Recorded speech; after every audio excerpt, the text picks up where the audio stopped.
Selam dostlar. Sovyet Yolculuk kanalımıza hepiniz hoş geldiniz. Yolculuğumuzun bu durağında Sovyetler Birliği'ndeki veteriner tıp konusunu ele alacağız. Hayvan sağlığı konusunda Sovyetlerde nasıl bir süreç işlemiş, veteriner hekimlik ve veteriner tıp sektörü nasıl bir yol almış incelemek istedim. İlginizi çekiyorsa buyurun size Sovyetlerdeki veteriner tıp dünyası. Sovyetlerin sosyalizmin inşa sürecindeki gelişmeler çok kapsamlıdır. Bilim, kültür, ekonomi, toplum, eğitim gibi çok sayıda başlıktaki konularda atılım gerçekleştiren Sovyet toplumu hayvan sağlığından sorumlu veteriner hekimlere büyük önem vermiştir. Hayvan sağlığının insan sağlığı ile direkt ilişkide olması sebebiyle veteriner hekimler Sovyet halklarının sağlığı açısından son derece önemli bir role sahiptiler. Bilindiği üzere insanlarda hastalıkların ortaya çıkışına neden olan mikroorganizmaların büyük bir oranı önce hayvanlara bulaşıp oradan da insanlara geçmektedir. Bu hastalıkların önlenmesinden sorumlu veteriner hekimler Sovyet insanlarının refahının artması amacıyla büyük çalışmalar gerçekleştirdiler. İnsan sağlığını tehdit eden birçok hastalık hem et, süt, yumurta gibi hayvansal ürünlerle insana geçebilmekte hem de insan ve hayvanların aynı yerde bulunduğu çevreden kaynaklanabilmektedir. İnsan sağlığı için son derece önemli yer tutan veteriner hekimler Sovyetler Birliği'nde pek çok alanda kritik roller oynamışlardır. Gelin hep birlikte Sovyet toplumunda büyük öneme sahip veteriner hekimi üzerine olan bu tarihsel bilgilere bir göz atalım.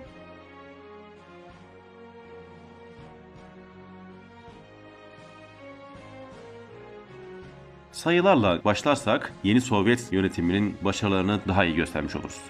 Ekim devrimi öncesinde 1916 yılında Rus İmparatorluğu'nda 1636 veteriner istasyonu bulunmaktayken 10 yıllık süreçte 1926 yılında bu sayı 2762'ye yükselmiştir. Diğer yandan 1925 yılındaki ülkedeki hayvan sayısı 1914 yılında olan 1. Dünya Savaşı öncesi seviyesine getirilmiştir. Bu iki veri bile yeni Sovyet yönetiminin hayvancılık, hayvan sağlığı ve veteriner tıp alanında önemli çalışmalar yaptığını bizlere göstermektedir. Sosyalizmin ana konusu olan insan refahı ve buna paralel olarak gıda gereksinimlerini karşılama amacıyla Sovyetlerde hayvan ve hayvansal ürünler her zaman kritik önemde oldu. Hayvan sayısının hızla artırılması ve büyük hayvan çiftliklerinin oluşturulması çeşitli bulaşıcı hastalıkların yayılmasına da aynı oranda yol açtığı için yetiştirilen ve görevlendirilen veteriner hekim sayısı da paralel olarak artmıştır. Bu kapsamda Rusya Sovyeti Halk Komiserleri Kurulu 1926 yılında veteriner işleri üzerine bir kararname yayınlayarak veteriner hekimliğe dair yüksek öğretim kurumlarının kurulması ve geliştirilmesi talimatı verdi.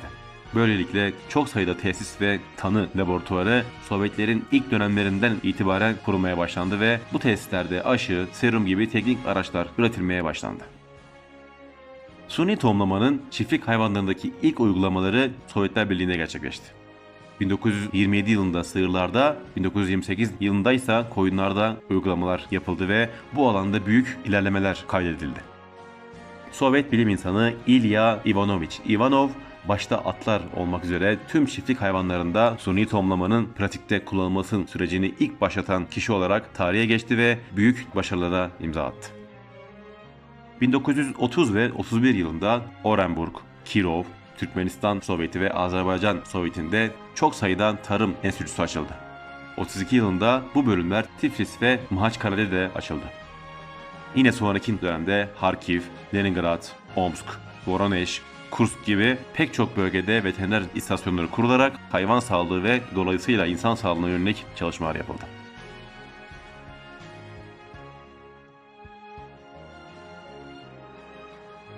...1929 ve 1935 yılları arasındaki kolektivizasyon döneminin başlangıç zamanlarında çiftlikler ve çalışan personel genel olarak düşük düzeydeydi. Hayvanlar büyük gruplar halinde birleştirilmiş ve genellikle yem eksikliğine bağlı olarak hastalıklar ortaya çıkmıştı. Bu dönemde kolivasiloz, salmonella, tüberküloz, brusella gibi pek çok hastalık kitlesel olarak görülmüştür. Çalışma ve Savunma Konseyi 1931 yılında veteriner işlerinin yeniden düzenlenmesine dair bir kararı kabul etti.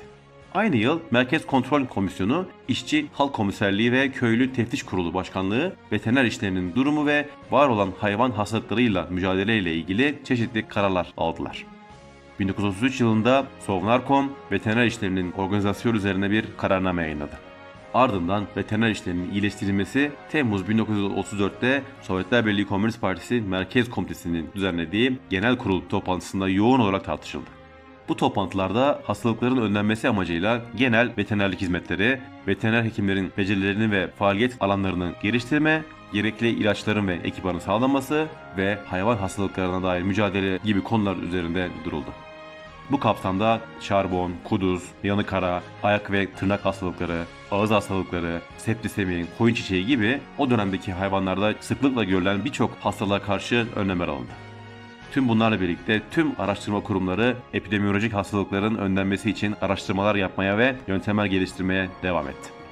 Bu kapsamda çok sayıda kongre ve konferanslar düzenlenerek Sovyet bilim dünyası harekete geçirildi.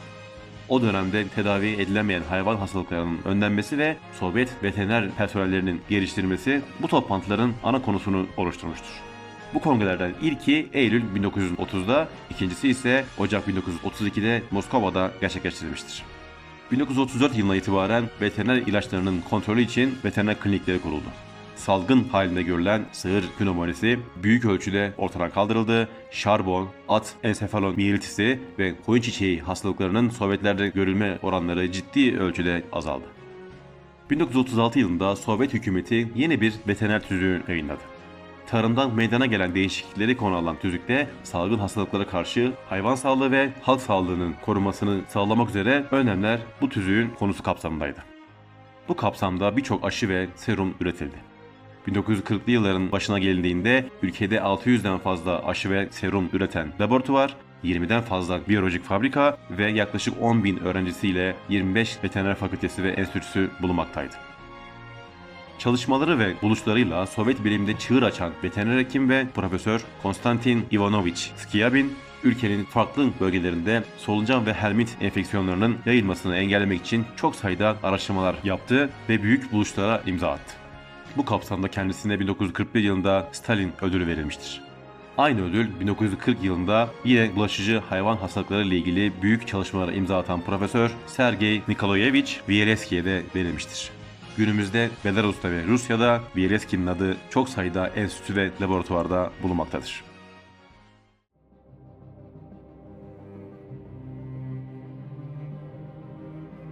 Nazilerin Sovyetleri işgal girişimi sonrasındaki dönemde veteriner tıp konusunda gerileme görüldü. Kalkınma planları gerçekleşemedi ve veteriner ilaç üretimleri yapılamadı. Bu dönemde özellikle salgın hastalıkları engellemek için hayvanlar ülkenin doğu bölgelerine tahliye edildi. Savaş boyunca hayvan barınakları ve çiftlikler yıkıldı, Sovyetler Birliği'nde yaşayan yaklaşık 17 milyon at, 20 milyon sığır, 27 milyon domuz Naziler tarafından öldürüldü. Naziler askeri bir plan olarak milyonlarca Sovyet sivilinin açlıktan ölmesini planlaması nedeniyle gıda değeri olan bu hayvanlar bilinçli bir şekilde öldürülmüştür.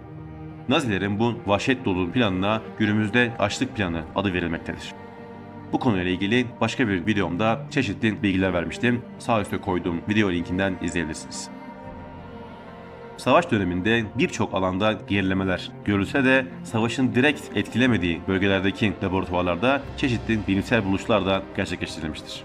Bu kapsamda doku tedavisi ve ayak hastalıklarına karşı yapılan tedavi metotları geliştirildi. Yine bu dönemde yeni bir şarbon aşısı ve koyun çiçeği aşısı da geliştirildi.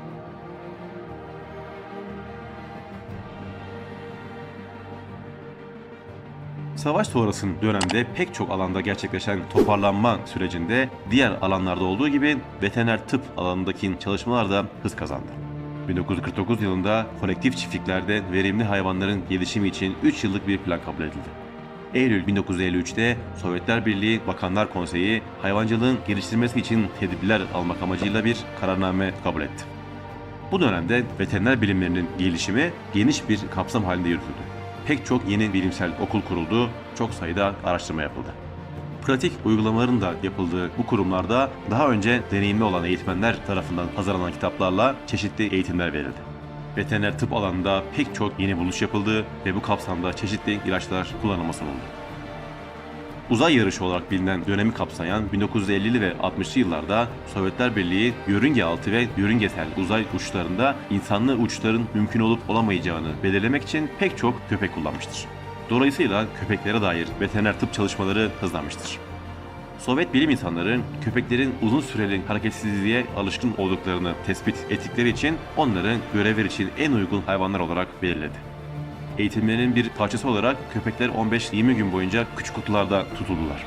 Uzay uçuşlarının aşırı koşullarına daha fazla dayanabileceğine karar verildiği için evlerde yaşamaya alışmış köpeklerden ziyade sokakta yaşayan köpekler uçuş görevi için seçildiler. Bununla birlikte huyları ve dışkın toplamak üzere yapılan aletin sadece dişilerde çalışmasının sebebiyle uçuşlarda sıklıkla dişi köpekler kullanılmıştır.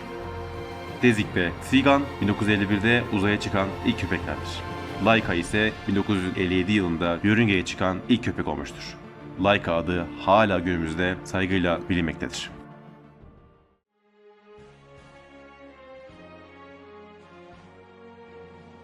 Sovyetler Birliği ile Türkiye arasında 1920'li yıllarda Sovyetlerin geliştirdiği suni tohumlama yöntemleriyle ilgili çalışmalar yürütüldü ve böylelikle veteriner tıp alanında iki ülke arasında ortak çalışmalar başlamış oldu. 1925 yılında Türkiye'nin Tarım Bakanı Mehmet Sabri Toprak, Sovyetler Birliği'ne giderek resmi ziyarette bulundu. Bu ziyaret sırasında Sovyetler Birliği'ndeki hayvancılığın tanıtılması amacıyla çiftlikler gezdirildi ve atlardaki suni tohumlama uygulaması gösterildi. Dönemde dünyanın ilk biyoteknolojisi olan bu uygulamayı gören ve bu tekniğin İzmir İktisat Kongresi'nde saptanan ana hedeflerden biri olan hayvanların ıslahı çalışmalarında kullanabileceğini gören Bakan Toprak, Sovyetlerden bu konunun uzmanı bir kişinin Türkiye'ye gönderilmesini rica etmiştir.